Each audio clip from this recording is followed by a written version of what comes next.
Rudal Khaibar Second, Rudal Fateh 110, Zulfaghar, dan Emad direkam dan dirilis tentara IRGC. Rudal-rudal ini ditujukan untuk menyerang pangkalan militer Amerika di kawasan Timur Tengah. Tentara IRGC meluncurkan serangan gelombang 21 dan 22 Operasi Nasr II. Mereka menyebut serangan ini merupakan serangan taktis presisi. Sebelumnya, rudal-rudal Iran telah menargetkan kamp Udairi dan bangunan tentara Amerika di Pangkalan Udara Kuwait. Komando Pusat Amerika Serikat atau CENTCOM mengumumkan gelombang serangan baru terhadap aset militer Iran pada hari Minggu. Serangan rudal dan jet tempur Amerika Serikat menargetkan pertahanan udara, pengawas pantai, maritim, serta peluncuran rudal dan drone Iran.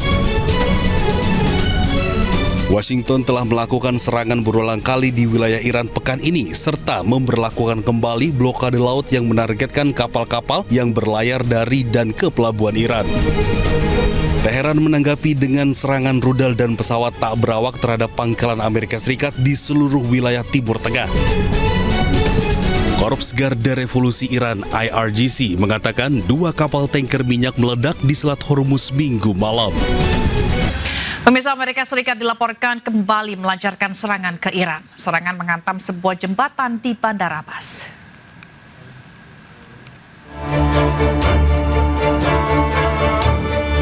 Amerika Serikat dilaporkan kembali melancarkan serangan terbaru ke Iran dan menghantam sejumlah infrastruktur, termasuk 2 jembatan dan stasiun kereta api.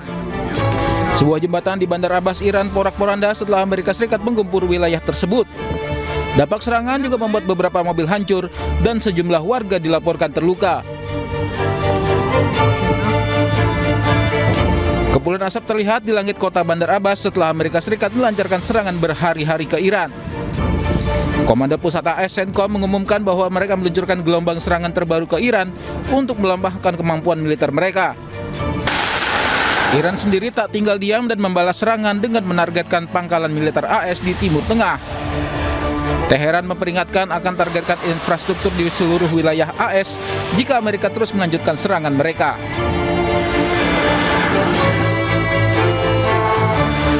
Kondisi di Selat Hormuz terus memanas. Kali ini Iran diduga menyerang kapal komersial Saudi yang mencoba melintasi perairan Oman. Beredar video di media sosial, salah satu kapal komersial milik Arab Saudi terbakar hebat di perairan Oman. Menurut laporan maritim awal dari UKMTO, ruang mesin sebuah kapal terbakar di 8 mil barat laut Kumzar, Oman. Dugaan sementara kapal terbakar akibat terkena proyektil. Seluruh awak kapal berhasil dievakuasi dengan selamat. Belum ada pernyataan langsung baik dari Arab Saudi maupun Iran, namun serangan ini terjadi tepat 1 jam setelah Houthi memperlakukan blokade laut penuh terhadap Arab Saudi.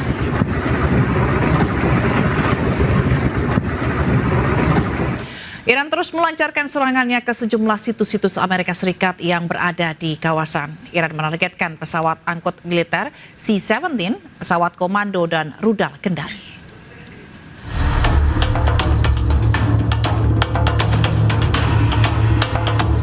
Korps Garda Revolusi Iran merilis rekaman serangan gelombang ke-21 dan 22 Operasi Nasr II. Rudal-rudal diluncurkan dari sejumlah lokasi menuju situs-situs militer Amerika Serikat yang berada di Timur Tengah. Iran meluncurkan sejumlah rudal berbahan bakar padat, Khaibar Second, Zulfiqar, dan Fateh. Rudal-rudal ini bertuliskan, siapapun yang mengganggu keamanan rakyat Iran, dirinya sendiri pun tidak akan aman. IRGC juga mengklaim menargetkan pesawat angkut militer C-17 AS dan kendali PX di Bandara Aqaba dengan rudal balistik. Tak hanya itu, Iran juga mengklaim sistem radar peringkat dini AS, sebuah gudang berisi peralatan dan suku cadang pesawat, serta sebuah hanggar berisi drone M9 Amerika di Kuwait juga menjadi sasaran. Serangan ini menandai kembali memanasnya hubungan antara Washington dan Teheran. Pasukan AS telah melancarkan gelombang serangan berturut-turut di seluruh Iran, sementara Teheran terus membalas serangan Washington. Juru bicara Kementerian Luar Negeri Iran menyatakan bahwa Teheran telah menerima usulan dari para mediator mengenai negosiasi dengan Washington setelah eskalasi terbaru dalam konflik dengan AS. Melalui Kemenlu, Iran menyatakan bahwa kesepakatan hanyalah tinta di atas kertas tanpa adanya komitmen. پیشنهادهای مطرح شده از طرف میانجی‌ها به ما اعلام شده، ما این رو دریافت کردیم، اما الان در مورد جزئیاتش من اجازه بدید که دیگه ورود نکنم، ولی اصل موضوع که در این روزها هم دستگاه دیپلماسی فعال بوده و هم ایده هایی از طرف برخی از میانجی‌ها به ما واصل شده، بله تایید. در مورد جنایت میناب هیچ شکی در مورد این که این اقدام وحشیانه توسط آمریکا عامدانه انجام شده وجود نداره، خودشون هم به خوبی میدونن. اما یک نکته ظریف رو در نظر داشته باشید، آمریکایی ها با برجسته کردن موضوع میناب در صدد الغای این پیام هستند که گویا هر جنایت دیگری که در 40 روز و بعد در همین ایام صورت گرفته حتما قانونی بوده. Sementara itu, Menteri Luar Negeri Amerika Serikat Marco Rubio mengatakan bahwa Amerika Serikat menyerang Iran atas perilaku Teheran di Selat Hormuz. Namun Amerika menegaskan terbuka kembali untuk diplomasi dengan Iran. I think we're always open to diplomacy. It has to be real. It has to be a deal that they're willing to live by. Look, Iran.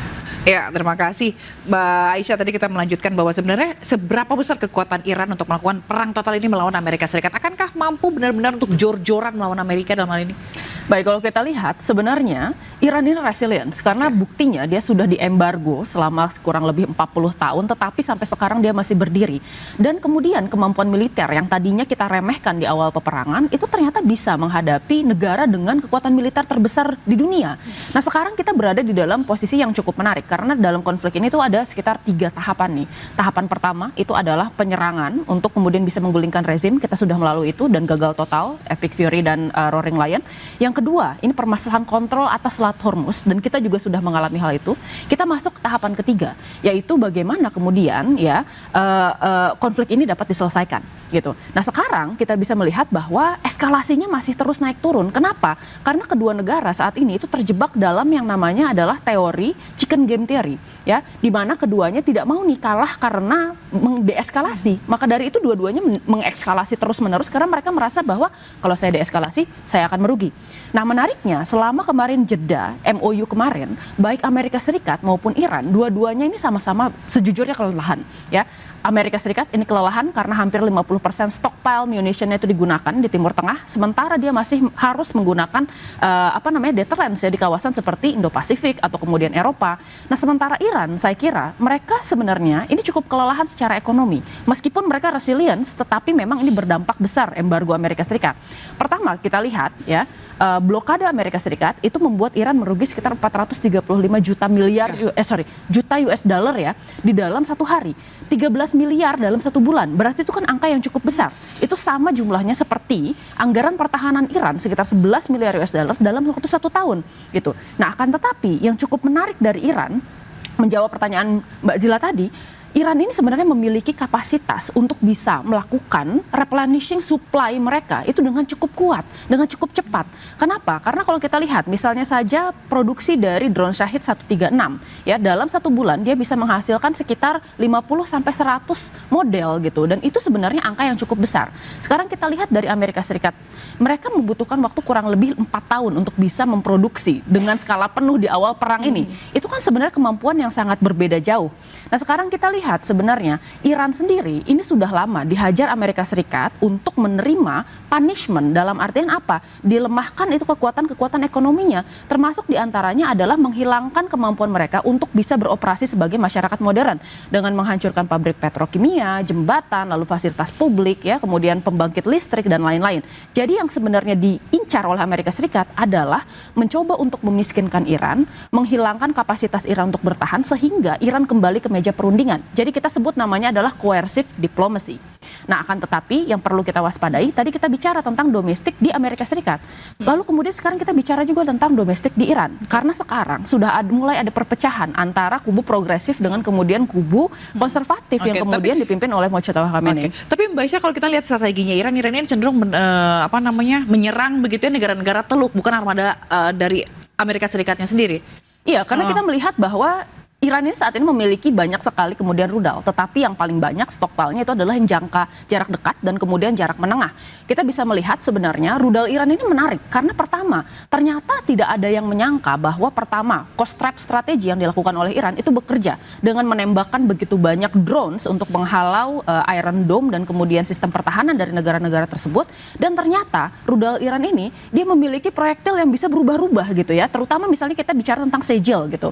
Nah, menarik di sini kita melihat bahwa Iran menganggap bahwa base Amerika Serikat itu merupakan representasi dari Amerika Serikat. Tetapi ini juga merupakan bentuk deterrence dari Iran. Bahwa setiap kali Amerika Serikat menyerang 1 kali lipat, maka Iran akan membalas 1,5 kali lipat. Bahkan yang terbaru ketika kemudian pangkalan-pangkalan yang ada di Qatar, lalu di Kuwait, lalu kemudian ada di Bahrain, itu sudah rendered incapable dan kemudian rusak parah. Nih kita tahu bahwa ada beberapa fasilitas yang sebenarnya dipindahkan ke Jordania. Oleh karena itu Jordania yang tadinya ini jarang diserang, sekarang kemudian mengalami serangan yang cukup berat. Ini kan mengatakan sebenarnya sebuah pesan dari Iran bahwa kemanapun Amerika Serikat lari di kawasan tersebut, kita akan tetap kejar, gitu ya. Jadi ini merupakan sebenarnya bentuk deterrence dari Iran dan retaliasi attack yang kemudian bisa dilihat ini membuat Amerika Serikat sebenarnya semakin terisolasi dari negara-negara GCC yang awalnya solid mendukung mereka. Lalu kemarin kita lihat sekarang sudah mulai ada variasi sebenarnya posisi, mulai dari Arab Saudi, lalu Kuwait, UAE, mereka sekarang berbeda-beda. Kalau Arab Saudi saya kira sampai sekarang masih solid untuk kemudian bisa menekankan sebenarnya jalur diplomasi. Dilihat dari bagaimana sebenarnya perwakilan mereka hadir di pemakaman Ali Khamenei.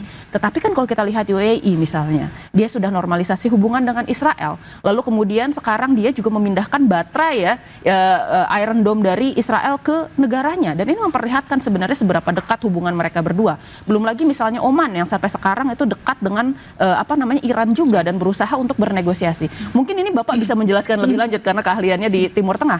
Tapi yang kita lihat sekarang ini semakin kompleks dan negara-negara Arab Teluk ini berusaha untuk menahan diri agar tidak sampai menjadi belligerent atau pihak yang bertempur dalam peperangan Amerika Serikat, Iran dan Israel ini. Baik, kalau Pak Tabrani sepakat dengan Mbak Aisyah atau ada catatan sendiri? Gini ya, kita lihat itu sebenarnya kalau meja perundingan kembali dipaksakan gitu. Itu kan banyak sekali sayap-sayap Iran yang mulai dipatahkan. Misalnya sayap politiknya di Hamas, di Hizbullah gitu. Hizbullah itu kan sekarang sedang dibuat satu kondisi. Presiden Lebanon kan sudah meminta kepada Iran untuk tidak terus-menerus campur tangan dalam urusan Lebanon gitu. Jadi Iran disuruh pulang. Nah, sekarang Hizbullah itu supaya terjadi perdamaian dengan Israel, salah satu syarat dari pemerintah Israel kan Hizbullah harus dilucuti senjatanya. Sekarang yang akan melucuti senjatanya itu diminta itu pemerintah Syria gitu. Karena di sini Umar Syara itu ya, dia kan ada bertemu di situ, ada sakit hati orang Syria ketika rezim Assad itu kan katanya hampir 500.000 orang Sunni Syria itu menjadi korban ya. Kalau dilihat itu pelakunya saat itu tuh adalah pasukan Hizbullah gitu. Nah sekarang bertemulah satu kondisi, jadi kepentingan Amerika, Lebanon, Syria, Israel tuh bertemu gitu. Bagaimana melucuti senjata Hizbullah gitu. Nah kalau ini terjadi, Hizbullahnya kan nggak mau dilucuti. Karena di situ banyak juga mantan-mantan pasukan Bashar al-Assad itu, sedangkan larinya ke Lebanon Selatan itu. Jadi itu satu. Ini kalau situasi ini Iran tidak mengajak perang total, dia sudah akan kalah di Lebanon Selatan gitu. Kalau terjadi perdamaian, maka proksi Iran di Hizbullah ini sudah nggak ada gitu. Sekarang tinggal satunya proksinya lagi itu di Houthi Yaman gitu. Kita kira Houthi nggak akan berani menutup Selat Hormuz, Babul Mandab gitu. Kalau Selat Babul Mandab ditutup, dia akan menjadi musuh dari negara-negara Eropa Barat yang sebelumnya belum terang-terangan menyatakan perang gitu ya. Tapi kalau itu ditutup 18 km jaraknya ditutup mengancam perekonomian global. Gitu. Kalau Selat Hormuz ditutup, itu kan ada tutup buka tutup gitu kan. Harga minyak naik turun naik gitu. Tapi belum semua negara merasa terancam gitu. Tapi kalau Selat Babul Mandab yang ditutup, semua negara akan terancam. Jadi kita lihat lama-lama kemampuan Iran ini ya karena dia lama di embargo ya, di embargonya lama sekali gitu.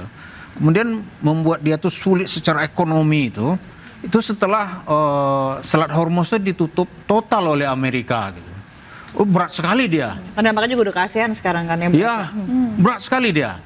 Karena itu ya yang diserang itu ya yang seperti tadi itu yang rudal-rudalnya jaraknya itu yang menjangkau negara-negara di seberang laut mereka gitu. Lalu kalau ini berkepanjangan, kan sekarang Uni Emirat Arab kan juga sudah menandatangani kerjasama memproduksi rudal drone murah gitu, yang diproduksi oleh Ukraina. Kan Ukraina kita lihat berapa waktu lalu itu bisa menembus Moskow kan, drone murah gitu. Diproduksi juga secara massal. Jadi kita lihat untuk ke depan ini ya perangnya akan makin panjang nih. Karena produksi Iran itu drone rudal tuh banyak sekali dia punya ternyata. Banyak sekali. Lalu kita melihat bagaimana dampaknya nanti terhadap negara-negara lain atau dampak global dari perang berkepanjangan ini. Tapi jangan dijawab dulu Pak Tabrani karena kita akan jeda terlebih dahulu. Pemirsa jangan kemana-mana, tetaplah bersama kami.